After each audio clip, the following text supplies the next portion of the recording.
This video takes a closer look at the explosive under-17 boys 110-meter hurdles final at the Carifta Games. From the intense rivalry between the Jamaican favorites to the dramatic race execution, we analyze how Jamaica delivered a stunning 1-2 finish.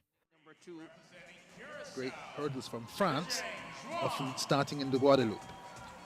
Lane number 3, Lizeng Zhuang of Curacao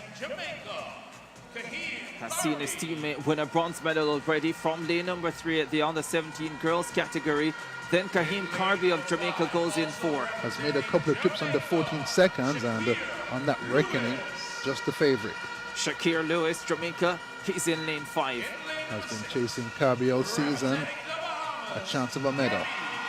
Kenny Moxie Jr. of the Bahamas starts in lane number 6. His father, a Bahamian track and field hero, big powerful boy.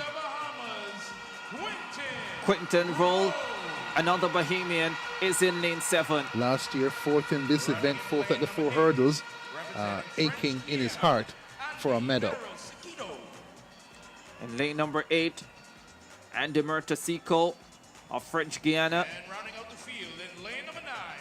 And in lane number 9, Tariq Vincent of Trinidad and Tobago. His sister, Tanique Vincent, has competed here in the high jump, in the heptathlon, and has won Carifta medals.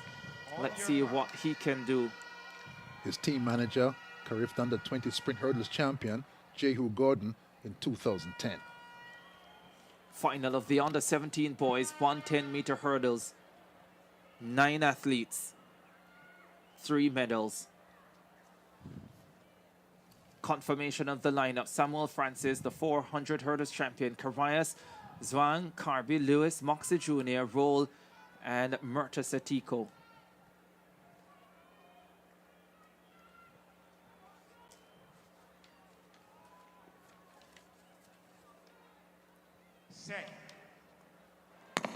Off they go. Swan got up brilliantly. Karbi also running well now for Jamaica. Shakir Lewis trying to go with him. It's Karbi of Jamaica ahead of Lewis. Zhuang is holding on for the bronze medal from Curacao. Oh, he falls. Karbi blows the field away. Beats his teammate in another Jamaican 1-2. And it was very close for bronze. It might have been one of the Bahamians.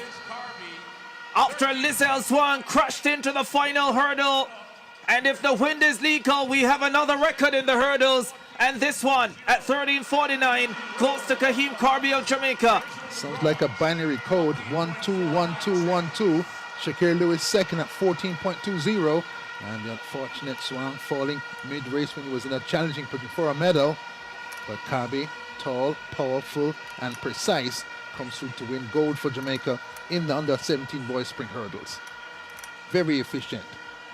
Quinton Roll, 4th last year, has the bronze medal this time around. A sigh of relief for everybody. 4th and 4th last year, and now resistance pays off for Quinton Roll. Second look, Karbi, first hurdle, first, sets the rhythm and breaks away from the field. Lewis at a distance follows him, and there's the accident for Zhuang in a second. That's painful, but looking at Karbi, looks back, Zhuang falls at hurdle number 10, and Quinton Roll in that aquamarine to win from the left-hand side, keeps on going and gets a bronze medal. Jamaica 1-2 again. For the 3rd sprint hurdles final in a row, the Jamaicans do the Carifta sweep. 1-2. Positive 0.4, a championship record 13.49 for Kahim Karbi. Shakir Lewis 14.20. Quinton Roll of the Bahamas taking bronze at 14.49. Save a moment for Zhuang of Curacao, who fell. Heart goes out to him. The under-17 boys 110-meter hurdles final at the Carifta Games delivered one of the most thrilling moments of the entire competition. The race gathered some of the most promising young hurdlers in the Caribbean, a region famous for producing world-class sprint talent. With ideal weather conditions, a fast track, and a stadium filled with anticipation, the stage was perfectly set for a spectacular contest. What followed was not just a race, but a powerful demonstration of Jamaica's remarkable depth in sprint hurdling. From the moment the athletes walked onto the track, the atmosphere carried a sense of importance.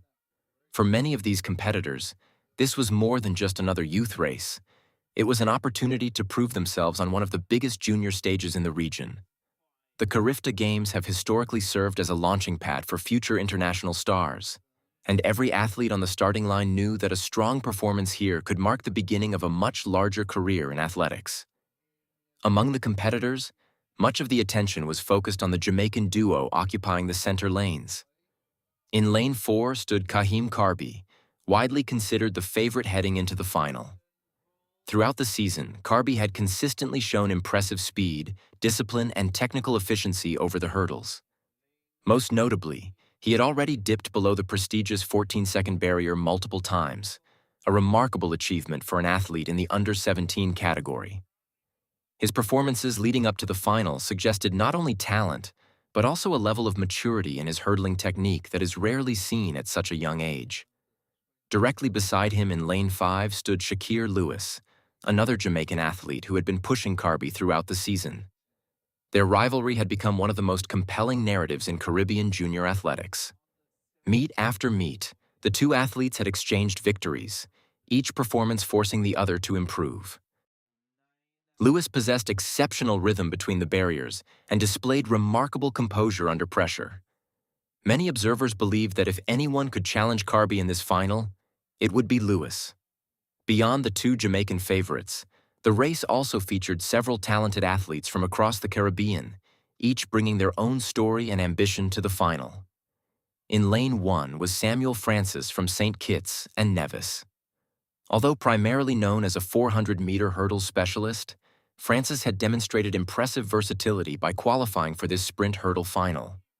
His endurance and strength over the longer hurdle event gave him a unique racing style, and many were curious to see how that would translate to the faster rhythm of the 110-meter hurdles.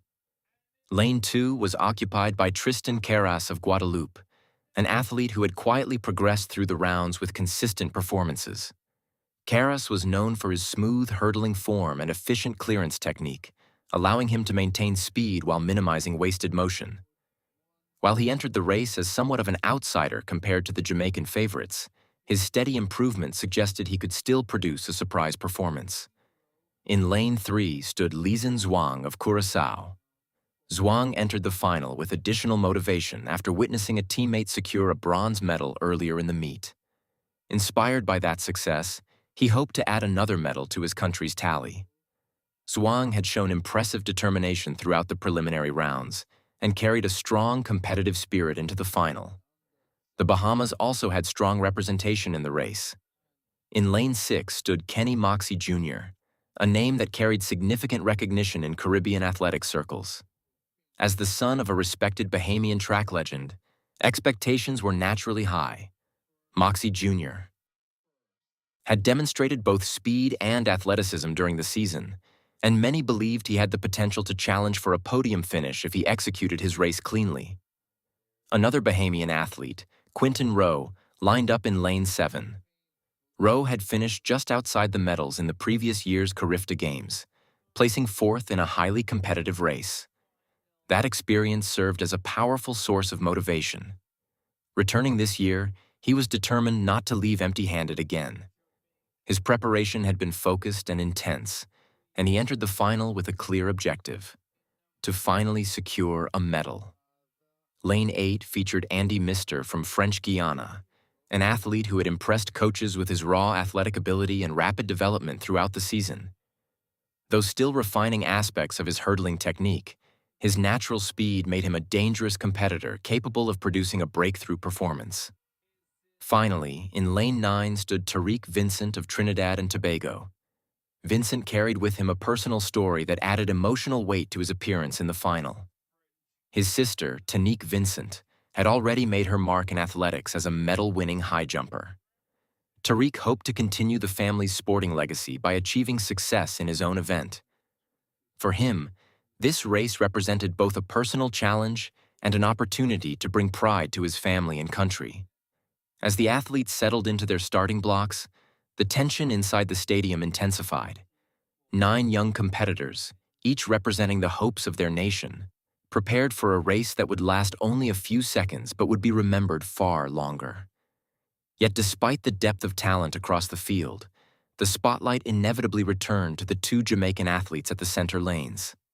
Their rivalry, their preparation, and their extraordinary ability had set the stage for what many believed would be a historic showdown.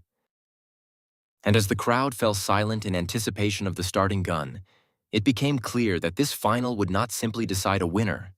It would reveal the next generation of Caribbean sprint hurdling talent.